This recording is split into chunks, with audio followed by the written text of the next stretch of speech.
I'm Dr. Suhail Ahmed Mir, President of Jammu and Kashmir Physiotherapist Association and former head of the department MOH Kingdom of Saudi Arabia.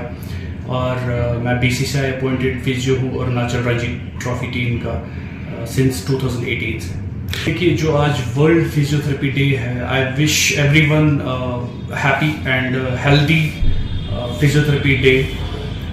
आज जो अगर हम देखेंगे physiotherapy का बहुत ही important role है society में, कि अगर आप देखेंगे पहले कि फिजियोथेरेपिस्ट जो है वो क्या है। फिजियोथेरेपिस्ट अगर हम देखेंगे अकॉर्डिंग टू NCHP एक्ट 2021, उसके हिसाब से physiotherapist can assess the patient, diagnose the patient and treat the patient. अगर और भी कुछ इन्वेस्टिगेशंस करनी होंगी तो वो भी कर सकते हैं।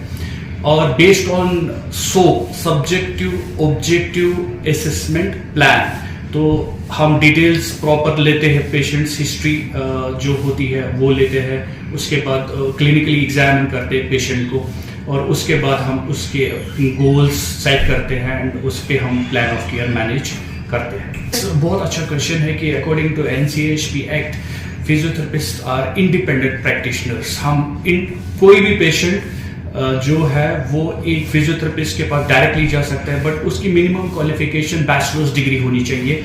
ये मैं एक मैसेज देना चाहता हूँ कि बहुत सारे लोग ऐसे हैं कि उनको पता नहीं है कि हम डायरेक्टली फिजियो के पास डायग्नोज करने के लिए या असेसमेंट करने के लिए या प्रिवेंशन के लिए या ट्रीटमेंट के लिए जा सकते हैं कि नहीं जा सकते। बट हमको जो लीगल राइट्स है, जो अभी एक्ट है 2021 NCHP एक्ट जो बन गया, उसके हिसाब से हम इंडिपेंडेंट प्रैक्टिशनर्स हैं। हम किसी को भी विदाउट एनी रेफरल ट्रीट कर सकते हैं। हम भी रेफर कर सकते हैं, कोई भी अगर हमको लगेगा कि पेशेंट को जरूरत है कोई ट्रीटमेंट की, तो हम कोई भी हेल्थ केयर प्रोफेशनल को उसको रेफर कर सकते हैं। ये इसमें एक प्रोफेशनल्स की बहुत ही नीड है JNK में, कि जो यहाँ पे प्रोफेशनलिज्म है वो लैक हो रहा है। तो हमको देखना है कि अगर कोई भी एक्सरसाइज करनी है, इसके लिए एक क्वालिफिकेशन इज़ वेरी इंपॉर्टेंट, और एक्सपीरियंस। अगर उसके पास एक्सपीरियंस है, उसके पास क्वालिफिकेशन है, देन ओनली वो उसके लिए सेफ है।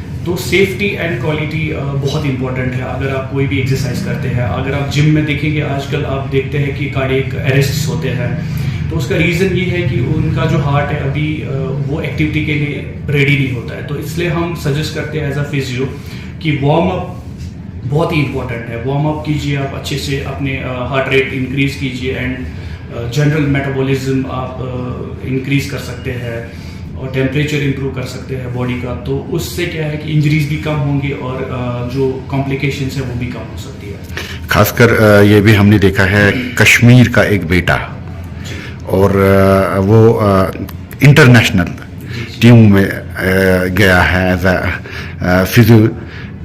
किस तरीके से आप इसको देख रहे हैं? क्या आपको लग रहा है नहीं आप वहाँ गए हैं और आपने कश्मीर का, खासकर ये खुशी की बात है, कश्मीर का नाम आपने इससे रोशन किया है?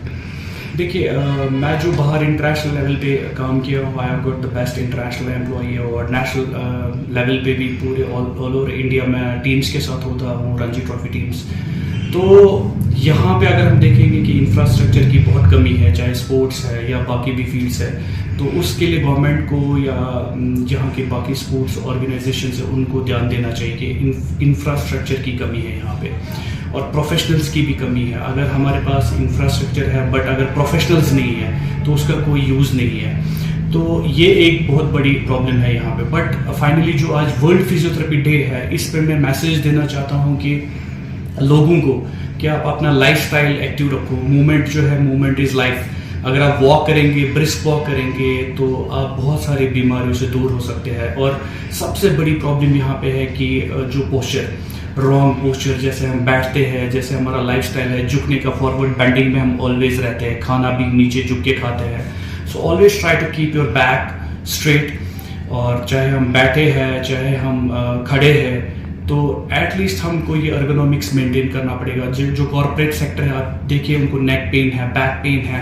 वजह यही है कि लॉन्ग सिटिंग आवर्स, जो बहुत टाइम तक बैठे होते हैं ऑफिस में। तो आप आधे घंटे के बाद थोड़ा सा वॉक कर सकते हैं, डिफरेंट पोस्चर्स आप अडॉप्ट कर सकते हैं, तो उससे आपके प्रॉब्लम्स प्रिवेंट हो सकती है। ये आपने बहुत ही अच्छा इंपॉर्टेंट है कि यहाँ पे जो भी प्रॉब्लम है, बहुत बड़ी प्रॉब्लम है कि ड्रग जो बच्चे लेते हैं, तो इससे अगर हम इनको इन्वॉल्व करें स्पोर्ट्स में, और देखिए कितना स्कोप है, IPL है, इतना पैसा है उसमें, या BCCI richest board in the world, वो हर एक को चाहते हैं कि नहीं आप परफॉर्म करो और आगे बढ़ो।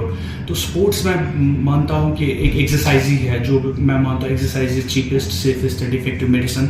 बट हमको इस टीम वर्क, पेरेंट्स है, जैसे हेल्थ केयर प्रोफेशनल्स है, या स्पोर्ट्स प्रोफेशनल्स है, या फिजिकल एजुकेशन टीचर्स है, या फिजियोथेरेपिस्ट है, जो भी इसमें इन्वॉल्व है, या गवर्नमेंट एडमिनिस्ट्रेशन है, IAS KS ऑफिसर्स है, तो हर एक का रोल है, इम्पोर्टेंट रोल है। और खुद एक इंडिविजुअल को ये सोचना चाहिए कि स्पोर्ट्स में अगर हम इन्वॉल्व हो जाएंगे तो हम इन गलत जो हैबिट्स है उससे